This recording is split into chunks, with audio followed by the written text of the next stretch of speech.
ஆசிரியர்கள் அனைவருக்கும் வணக்கம். இந்த வீடியோவில் நம்ம என்ன பார்க்க போகிறோம் அப்படின்னா, நேற்று டிஆர்பி தரப்புலேருந்து வெளியிட்ட இந்த டெட் நோட்டிஃபிகேஷன் சம்மந்தமாக ஒரு சில கேள்விகள் எழுது. அந்த கேள்விகளை பற்றி தான் நம்ம பார்க்க போகிறோம். என்ன கேள்வி எழுது?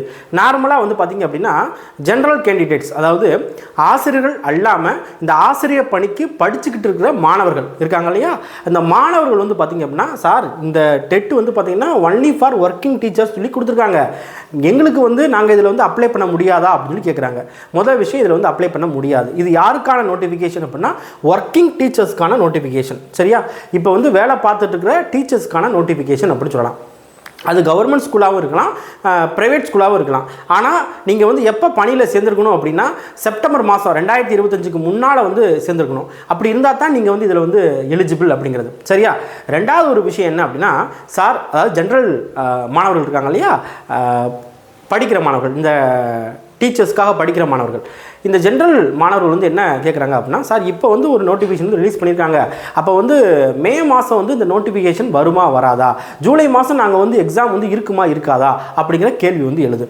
முதல் விஷயம், இந்த நோட்டிஃபிகேஷன் பொறுத்த வரைக்கும் என்ன அப்படின்னா, இது ஆனுவல் பிளானில் குறிப்பிடப்படலை. சரியா? ஆனுவல் பிளானில் நம்மளுக்கு சொல்லலை. ஆனுவல் பிளானில் என்ன சொல்லியிருக்காங்க அப்படின்னா, மே மாதம் ஒரு டெட் வரும், ஜூலை மாதம் அதுக்கான எக்ஸாம் இருக்கும் அப்படின்னு சொல்லியிருக்காங்க. சரியா? இந்த நோட்டிஃபிகேஷன் பார்த்திங்க அப்படின்னா, இதுக்கு முன்னாலே ஒரு டைம் ரிலீஸ் பண்ணாங்க. ரிலீஸ் பண்ணிவிட்டு என்ன பண்ணாங்க அப்படின்னா, உடனே வித்ட்ரா பண்ணிட்டாங்க, உடனே தூக்கிட்டாங்க. சரியா? அதை இப்போ அப்படியே என்ன பண்ணியிருக்காங்க அப்படின்னா கொடுத்துருக்காங்க. ஓகேவா? இது ஒர்க்கிங் டீச்சர்ஸுக்கு ஒரு ஆப்பர்ச்சுனிட்டி அப்படின்னு சொல்லி வச்சுக்கலாம். சரியா?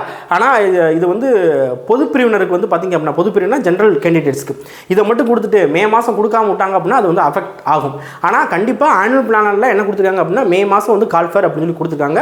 அப்போ மெஜாரிட்டி வருவதற்கு தான் வாய்ப்பு அதிகம். இந்த டிஆர்பியை பொறுத்த வரைக்கும் என்ன அப்படின்னா, சொல்லாமல் கொள்ளாமல் ஏதாவது ஒன்று பண்ணி விட்ருவாங்க. அதன் அடிப்படையில் தான் இந்த நோட்டிஃபிகேஷன் நம்மளுக்கு ரிலீஸ் பண்ணிட்டாங்க.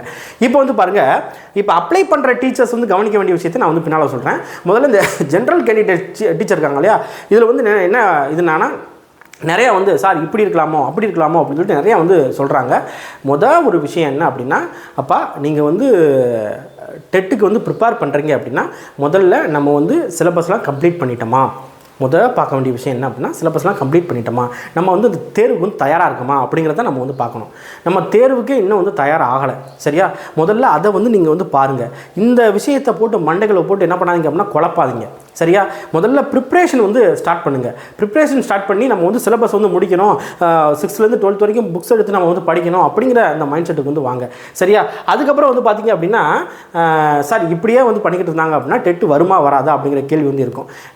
ரெண்டு டைம் பார்த்திங்க அப்படின்னா நம்மளுக்கு நோட்டிஃபிகேஷன் சொல்லியிருக்காங்க, அதாவது ஆனுவல் பிளானாக சொல்லியிருக்காங்க. ஒன்று பார்த்திங்க அப்படின்னா, மே மாதம் நோட்டிஃபிகேஷன் கொடுத்து ஜூலை மாதம் எக்ஸாம் வைக்கிற மாதிரி. இன்னொன்று பார்த்திங்க அப்படின்னா, அக்டோபர் மாதம் நம்மளுக்கு நோட்டிஃபிகேஷன் கொடுத்து டிசம்பர் மாதம் எக்ஸாம் வைக்கிற மாதிரி கொடுத்துருக்காங்க. ஸோ 2 டைம் கண்டிப்பாக நம்ம டெட் இருக்குது. சரியா? காமன் டெட் இருக்குது. அதனால் இதை போட்டு மைண்டில் போட்டு குழப்பாதீங்க. சரியா? குழப்பாதீங்க. எப்படி பார்த்தாலும் நீங்கள் ஜூலை மாதம் எழுதினாலும் அதே டெட்டு தான், டிசம்பர் மாதம் எழுதினாலும் அதே டெட்டு தான். ஏன்னா உங்களுக்கு இந்த நியமன தேர்வு அப்படிங்கிறது நமக்கு ஜூலை மாதமே வச்சு முடிச்சிருவாங்க. இந்த வருஷம் நியமன தேர்வு இந்த யூஜிடிஆர்பி அப்படின்னு ஒன்று கொடுத்துருக்காங்க, அது முதலே முடிச்சிருவாங்க. சரியா? அப்போ நியமன தேர்வு அடுத்த வருடம் வருவது தான், வாய்ப்பு இருக்குது. அதனால் இந்த வருடம் எப்போ வந்தாலும் நான் ரெடியாக இருக்கேன் அப்படிங்கிறத மட்டும் மைண்டில் வச்சுக்கோங்க. சரியா? நான் உங்களை டிமோட்டிவேட் பண்ணுறதுக்காக நான் சொல்லலை. முதல்ல பார்த்திங்க அப்படின்னா, நம்ம தயாராக இருந்துக்கணும். ஒரு போர் நம்ம போருக்கு தயாராகிறோம் அப்படின்னா, முதல்ல சண்டை நம்மளுக்கு தெரியணும். சண்டை தெரியாமல் நான் போருக்கு போகிறேன்ட்டு போக முடியாது. சரியா? அப்போ சண்டை நம்ம போட கற்றுக்கணும். ஓகேவா? எடுத்தோடனே சண்டை போட கற்றுக்க முடியுமா? அதுக்கு நாட்கள் எடுக்க முடியா, பயிற்சி வேணும் இல்லையா? அந்த பயிற்சி தான் நீங்கள் படிக்கிறது பயிற்சி எடுத்துக்கிட்டே இருங்க. போர் எப்போ வருதோ அப்போ டக்குன்னு அடித்து நம்ம என்ன பண்ணலாம், போரில் வின் பண்ணணும். அவ்வளோதான் இங்கே விஷயம். சரியா? இப்போ இதில் நம்ம டிபேட் பண்ணுறதுக்கு எதுவுமே இல்லை. நிறைய பேர் பார்க்குறேன், கமெண்ட்லாம் கொடுக்குறாங்க, சார் இப்படி சார் அப்படி அப்படின்னு சொல்லிட்டு கமெண்ட்லாம் கொடுக்குறாங்க.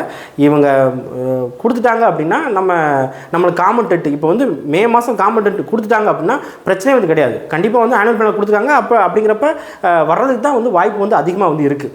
சரியா? இது நான் திரும்பவும் சொல்கிறேன், இது ஆனுவல் பிளானில் குறிப்பிடாத ஒன்று.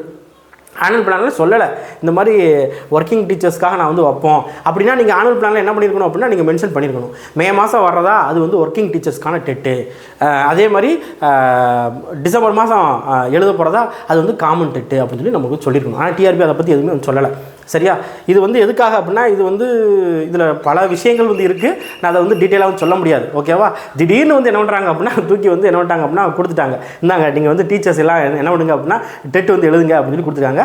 அதுவும் டைம் வந்து பார்த்திங்க அப்படின்னா அப்ளை பண்ணுறதுக்கான டைம் வந்து பார்த்திங்கன்னா கிட்டத்தட்ட ஒரு 50 நாள் வந்து கொடுத்துருக்காங்க. பிப்ரவரி 18 வந்து தொடங்குது, தொடங்கி கிட்டத்தட்ட ஏப்ரல் 10 வரைக்கும் வந்து டைம் வந்து இருக்குது. சரியா?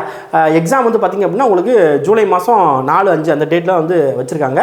ஸோ இந்த ஆசிரியர்களாக இருக்கீங்க அப்படின்னா கண்டிப்பாக இந்த வாய்ப்பை வந்து பயன்படுத்தி தயவு செஞ்சு வந்து பாஸ் ஆயிருங்க. ஓகேவா? சரி, அதே மாதிரி எனக்கும் ஒரு விஷயம் தான், எனக்கும் ஒரு ஆசை தான். என்ன அப்படின்னா காமனாக வந்து வச்சிருக்கலாமே அப்படின்னு சொல்லி எனக்கு வந்து ஆசை தான். ஆனால் மாணவர்கள் வந்து நிறைய பேர் வந்து கேட்குறீங்க, சார் காமனாக வச்சுருக்கலாம்ல அப்படின்னு கேட்குறீங்க. எனக்கு ஆசை தான்ப்பா. பட் டிஆர்பி சைட்லேருந்து என்ன பண்ணலாம் அப்படின்னா டீச்சர்ஸ்க்கு மட்டும் தான் வந்து கொடுத்துருக்காங்க. ஓகே, இப்போ டீச்சர்ஸ் இருப்பாங்க இல்லையா, ஒர்க்கிங் டீச்சர்ஸ், ப்ரைவேட் ஸ்கூல் டீச்சராக இருக்கட்டும் இல்லை அப்படின்னா கவர்மெண்ட் டீச்சர்ஸாக இருக்கட்டும், நீங்கள் என்ன பண்ணணும் அப்படின்னா உங்களுக்கு உரிய விஷயம் என்ன அப்படின்னா பிப்ரவரி 18ஆம் தேதி நம்மளுக்கு வந்து அப்ளை பண்ணுறதுக்குரிய இது வந்து ஸ்டார்ட் ஆகுது.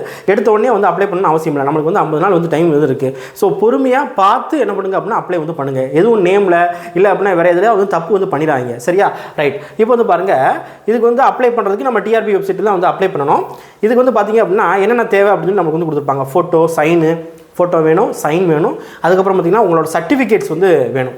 சர்டிஃபிகேட்ஸ் பொறுத்த வரைக்கும் என்ன அப்படின்னா 10th mark sheet, 12th mark sheet, அடுத்து டிப்ளமோ இன் டீச்சர் எஜுகேஷன் அந்த விஷயம், அடுத்து வந்து பார்த்திங்கன்னா பிஎட்டில் நீங்கள் வந்து வச்சுருந்தீங்கன்னா அந்த சர்டிஃபிகேட்டு, எல்லா சர்டிஃபிகேட்டும் மெஜாரிட்டி வந்து வந்துடும். உங்கள் இஜி சர்டிஃபிகேட்டு எல்லாமே வந்து வந்துடும். சரியா? இதில் வந்து எக்ஸ்ட்ரா வந்து பார்த்திங்க அப்படின்னா என்ன இருக்கும் அப்படின்னா கம்யூனிட்டி சர்டிஃபிகேட் வந்து இருக்கும்.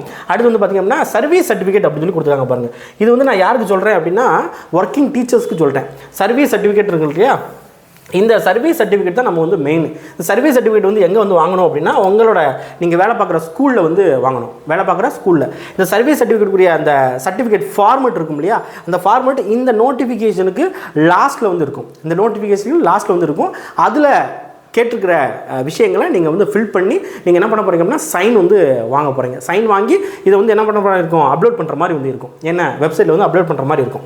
சரியா? ரைட்.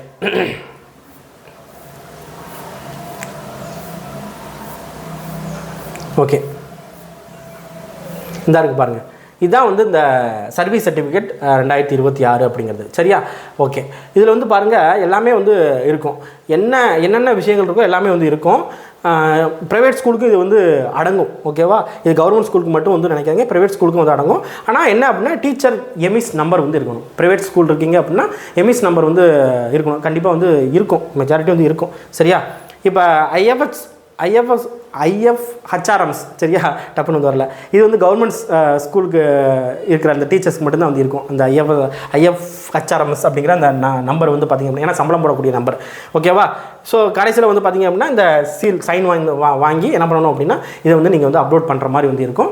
ஸோ பொறுமையாக நீங்கள் என்ன பண்ணுங்கள் அப்படின்னா எல்லாத்தையுமே வந்து பார்த்து என்ன பண்ணுங்கள் அப்படின்னா பண்ணுங்கள். ஓகேவா? ரைட். இப்போ டீச்சர்ஸாக இருக்கீங்க அப்படின்னா இப்போ டீச்சர்ஸ் நீங்கள் வந்து ப்ரைவேட் ஸ்கூல் டீச்சர்ஸாக கூட இருங்க, இல்லை அப்படின்னா கவர்மெண்ட் ஸ்கூல் டீச்சர்ஸாக கூட இருங்க. உங்களுக்கு வந்து இப்போ வந்து காம்படிட்டிவ் எக்ஸாம் அப்படிங்கிறது கொஞ்சம் புதுசாக வந்து இருக்கும். சரியா? காம்படிட்டிவ் எக்ஸாம் அப்படிங்கிறது புதுசாக வந்து இருக்கும். அப்படிங்கிறப்ப புதுசாக வந்து ஒன்று வந்து பண்ணுறப்ப கொஞ்சம் கஷ்டமாக வந்து இருக்கும். சரியா? ஒரு சில பேர் வந்து பிக்கப் பண்ணிடுவாங்க, ஒரு சில பேருக்கு கஷ்டமாக வந்து இருக்கும். ஒரு சில பேர் வந்து என்ன அப்படின்னா ஏஜ் ஃபேக்டர் அப்படிங்கிற ஒரு விஷயம் இருக்குது. ஆனால் ஏஜ் வந்து ஒரு விஷயம் வந்து கிடையாது, பட் இருந்தாலும் அதை வந்து காரணமாக வந்து சொல்லுவாங்க. ஓகேவா? அப்படிலாம் வந்து நினைக்க வேண்டாம். நீங்கள் என்ன பண்ணுங்க அப்படின்னா உங்களுக்கு 6 மாதம் டைம் வந்து இருக்குது. சரியா? என்ன இருக்குது, 6 மாதம் வந்து டைம் வந்து இருக்குது. இந்த 6 மாதத்தில் அழகாக நீங்கள் வந்து என்ன பண்ணலாம் அப்படின்னா பேப்பர் 1 இருக்கட்டும், பேப்பர் 2 இருக்கட்டும், நல்லா படித்து நீங்கள் வந்து கிளியர் வந்து பண்ணலாம். என்ன கொஞ்சம் எஃபர்ட் வந்து போடணும், படித்து கிளியர் பண்ணுற அளவுக்கு எஃபர்ட் வந்து போடணும். எஃபர்ட் போட்டிங்க அப்படின்னா இந்த டெட்லேயே நீங்கள் வந்து கிளியர் பண்ணலாம். சரியா? கொஸ்டினோட தரம் எப்படி இருக்குது அப்படின்னு நமக்கு வந்து தெரில. மெஜாரிட்டி வந்து பார்த்திங்கன்னா கொஸ்டின் வந்து கொஞ்சம் ஈஸியாக இருக்கிறதுக்கு வாய்ப்பு வந்து இருக்குது. அது நான் வந்து 100% சொல்லலை, பட் வாய்ப்பு வந்து இருக்குது அப்படின்னு சொல்லி சொல்கிறேன். சரியா? ரைட்.